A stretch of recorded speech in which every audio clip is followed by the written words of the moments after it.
കർത്താവിൻ്റെ അതിപരിശുദ്ധമേറിയ നാമം വാഴ്ത്തപ്പെടുമാറാകട്ടെ. ഇന്ന് പകൽ ഈ മീഡിയയിലൂടെ എന്നെ ശ്രവിക്കുന്ന മാന്യ ശ്രോതാക്കൾക്ക് ക്രിസ്തുയേശുവിൽ എൻ്റെ സ്നേഹവന്ദനം. COVID-19 എന്ന വൈറസിൻ്റെ വ്യാപനം ലോകത്ത് 1,12,74,600 പേർക്ക് രോഗിയായിരിക്കുന്നു. ഏതാണ്ട് 5,30,522 പേരാണ് മരിച്ചിരിക്കുന്നത്. നമ്മുടെ ഇന്ത്യ രാജ്യത്ത് തന്നെ 6.5 ലക്ഷം ആൾക്കാർ രോഗികളായി കഴിഞ്ഞിരിക്കുന്നു. ഏതാണ്ട് 20,000-ഓളം അടുക്കുന്നു മരണസംഖ്യ. ഇതിൻ്റെ നടുവിൽ നിങ്ങൾ ഞാനുമായിരിക്കുമ്പോൾ നമുക്ക് പ്രാർത്ഥനയിൽ ദൈവത്തോട് അപേക്ഷിക്കാം. എത്രയും വേഗം ലോകത്ത് ദൈവം സമാധാനവും അയക്കട്ടെ. ഈ മഹാമാരി എത്രയും വേഗം മാറി പഴയ നിലയിലേക്ക് ലോകം വരുവാൻ നമുക്ക് ആത്മാർത്ഥമായി പ്രാർത്ഥിക്കാം. ഇന്നത്തെ അല്പസമയത്തെ തിരുവചന ധ്യാനത്തിന് വേണ്ടി ഒരു വാക്യം ഇവിടെ വായിക്കുന്നു. സങ്കീർത്തനം 102-3 വാക്യം. എൻ്റെ നാളുകൾ പുക പോലെ കഴിഞ്ഞു പോകുന്നു, എൻ്റെ അസ്ഥികൾ തീക്കൊള്ളി പോലെ വെന്തിരിക്കുന്നു. പ്രിയപ്പെട്ടവരെ, ഇതൊരു രോഗിയുടെ സങ്കീർത്തനമാണ്. ഒന്നാമത് നമ്മൾ ചിന്തിക്കേണ്ടത്, ഒരു മനുഷ്യനെ രോഗം ഒറ്റപ്പെടുത്തും. നിങ്ങളിപ്പോൾ കണ്ടില്ലേ ഈ കൊറോണ വൈറസിൻ്റെ വ്യാപനം എത്ര പേരെ ഒറ്റപ്പെടുത്തി. ഏറ്റവും കൂടുതൽ ഇതിൽ ദുരിതം അനുഭവിക്കുന്നവരാരാ? ഇവിടുത്തെ BPL കാർഡ് ഉടമകളല്ല. ഇതിൽ ഏറ്റവും കൂടുതൽ ദുരിതം അനുഭവിക്കുന്നത് പ്രവാസികളാണ്.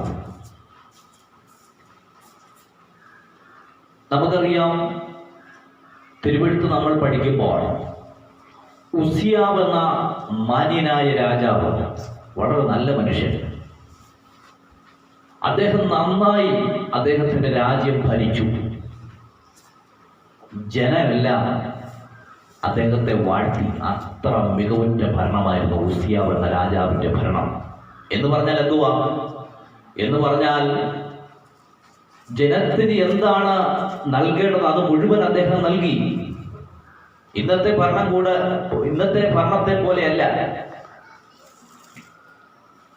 ജനത്തിന് എന്താണ് ആവശ്യം അത് അദ്ദേഹം നൽകി.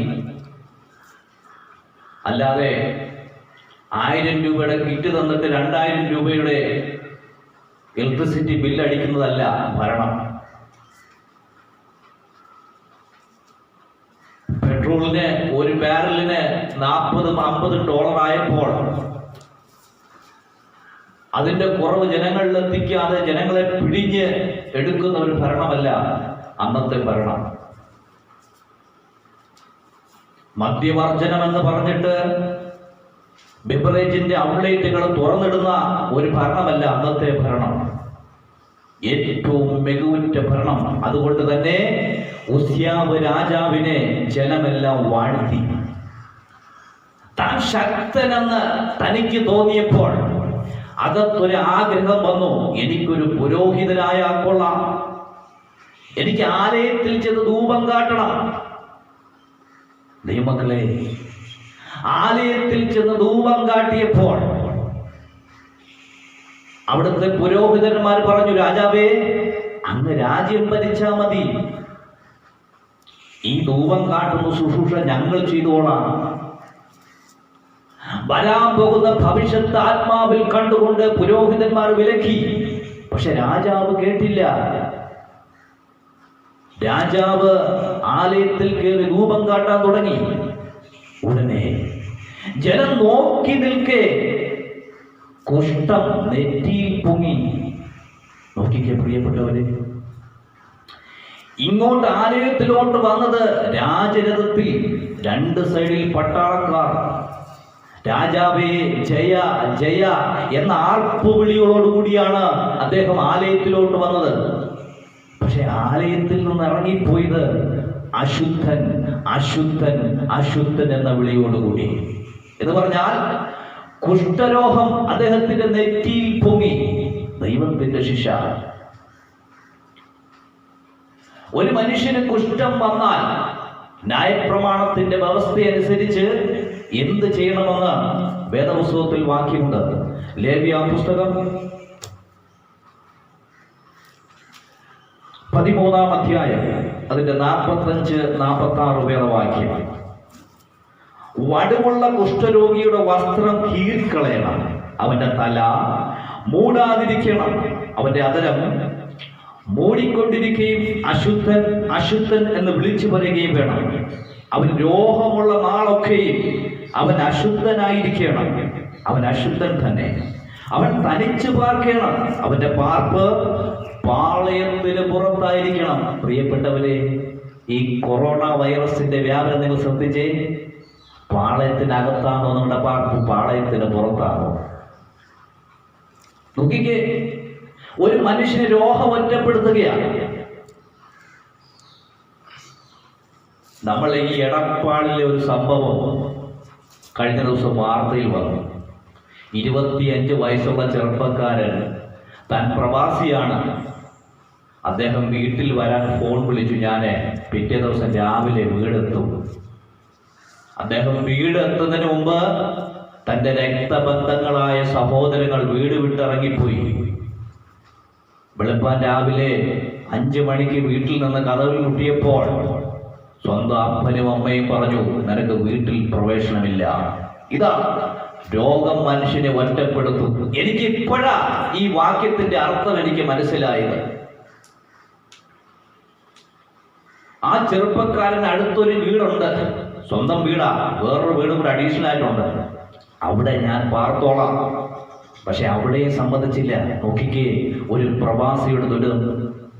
അവൻ ഈ ലോകത്ത് എന്താണ് ചെയ്തത്? നമ്മുടെ കേരള സർക്കാരിനെ ദിനംപ്രതി അല്ലെങ്കിൽ വർഷം കോടിക്കണക്കിന് കാശ് കൊടുക്കുന്ന ഒരു പ്രവാസികൾ.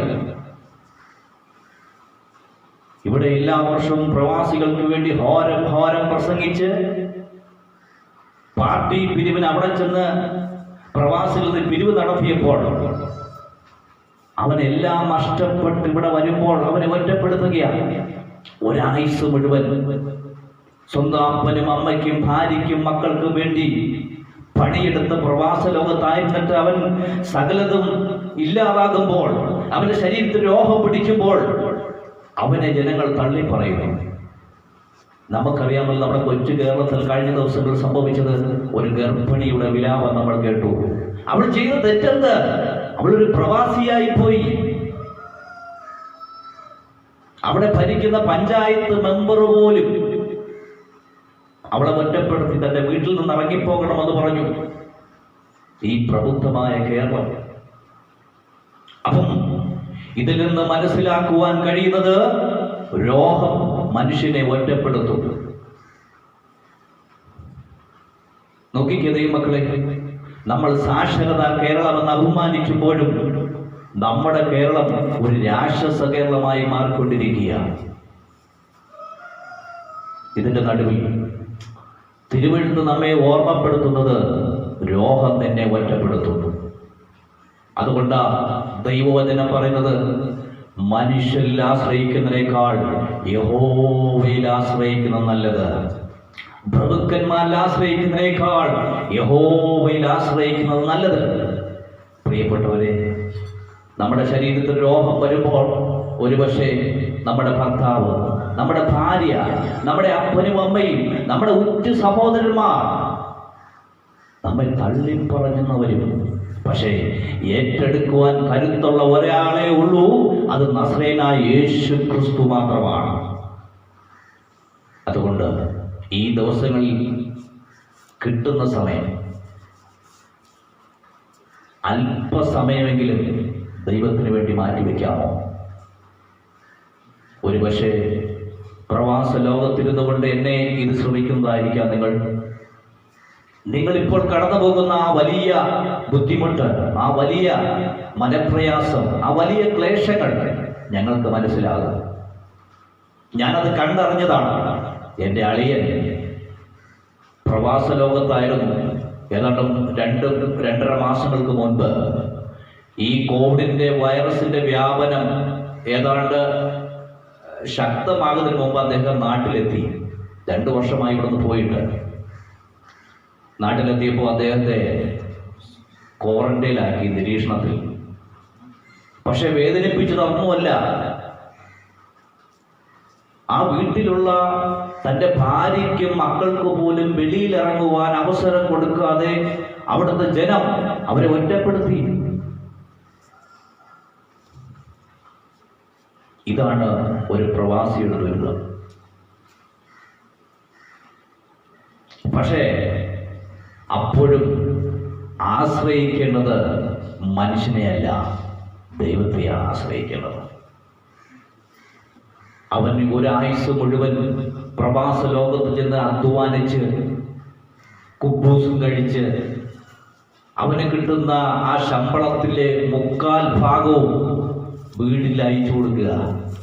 എന്നിട്ട് അവനെല്ലാം പോയി, ജോലിയും പോയി, ശരീരത്തിൽ രോഗവുമായി വീട്ടിൽ വരുമ്പോൾ അവനെ ഏറ്റെടുക്കുവാൻ ആളില്ല, സമൂഹമില്ല, നമ്മുടെ സർക്കാരില്ല.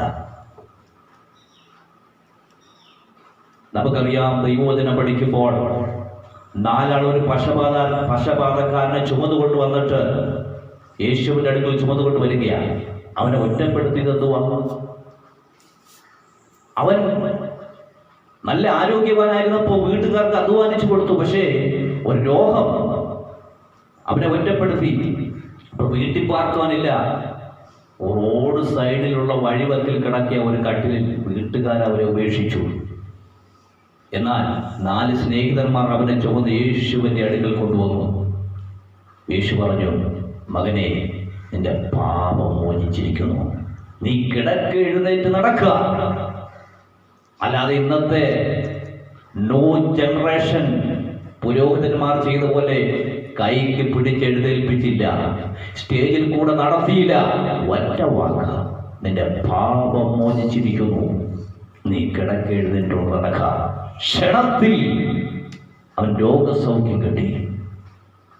അവൻ്റെ ആശ്രയം ദൈവത്തിൽ മാത്രമായിരുന്നു.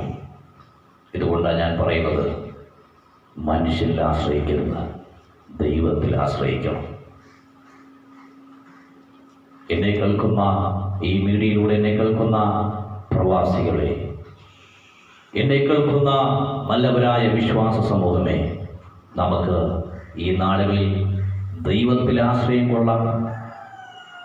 എത്രയും വേഗം നിങ്ങളായിരിക്കുന്ന വലിയ സാഹചര്യം, നിങ്ങൾ കടന്നു പോകുന്ന ആ വലിയ കഷ്ടത ദൈവം മാറ്റി നിങ്ങളുടെ ജീവിതത്തിൽ വലിയ സമാധാനവും സന്തോഷവും തരട്ടെ എന്ന് ആത്മാർത്ഥമായി പ്രാർത്ഥിച്ചുകൊണ്ട് എൻ്റെ വാക്കുകൾക്ക് വിരാമം കുറിക്കുന്നു. God bless you.